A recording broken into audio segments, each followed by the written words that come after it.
പലർക്കും ഉള്ളൊരു ഡൗട്ടാണ് single parenting കുട്ടിക്ക് ഓക്കെ ആയിരിക്കും എന്നുള്ളത്. സിംഗിൾ പാരന്റിങ് ഒരു പ്രശ്നമുള്ള കാര്യമായിട്ടൊന്നും വിചാരിക്കേണ്ട കാര്യമില്ല. നമുക്ക് എപ്പോഴും എന്താ വെച്ചാൽ വളരെ ഇമോഷണലി റെഗുലേറ്റഡ് ആയിട്ടുള്ള കേപ്പബിൾ ആയിട്ടുള്ള റൈറ്റ് ആയിട്ട് ഡിസിഷൻസ് ഒക്കെ ഈ റൈറ്റ് ഡിസിഷൻ എടുക്കുക എന്ന് പറയുന്നത് എപ്പോഴും പോസിബിൾ ആവുന്ന കാര്യമൊന്നുമല്ല. പക്ഷേ എന്നാലും കുറച്ച് സ്റ്റേബിൾ ആയിട്ടുള്ള ഒരു പാരൻറ്റ് അല്ലെങ്കിൽ ഒരു അഡൾട്ട് ഫിഗർ ലൈഫിൽ ഉണ്ടായാൽ ഒരു കുട്ടിയെ ഗൈഡ് ചെയ്യാൻ നമുക്ക് പറ്റും.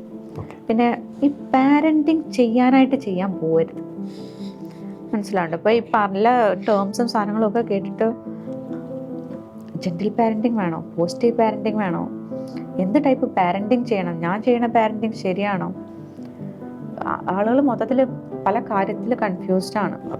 അപ്പോൾ നിങ്ങളെന്തോ ചെയ്തുണ്ടാക്കി കൊണ്ടുവരേണ്ട ഒരു സംരംഭമാണ് കുട്ടി എന്നുള്ളത് ആ മൈൻഡ് സെറ്റ് ഉണ്ടെങ്കിൽ അത് ആദ്യം ഒഴിവാക്കണം. കുട്ടി ഒറ്റയ്ക്ക് വളർന്നോളും. സേഫ് ആയിട്ടുള്ള ഒരു environment emotionally and physically provide ചെയ്യാൻ നിങ്ങൾക്ക് പറ്റുമോ എന്നുള്ളതാണ് നിങ്ങൾ പ്രയോറിറ്റൈസ് ചെയ്യേണ്ടത്. അത് കൊടുക്കാൻ നിങ്ങൾക്ക് പറ്റണമെങ്കിൽ നിങ്ങൾ ആദ്യം അങ്ങനെ ആവണം, അല്ലേ?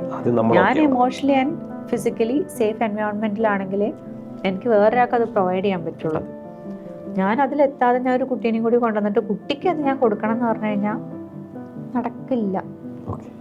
അപ്പം ആദ്യം നിങ്ങൾ നിങ്ങളെ നോക്കിയാക്കണം, എന്നിട്ട് നിങ്ങൾ ആ കുട്ടിയുടെ കൂടെ ടൈം സ്പെൻഡ് ചെയ്താൽ മതി.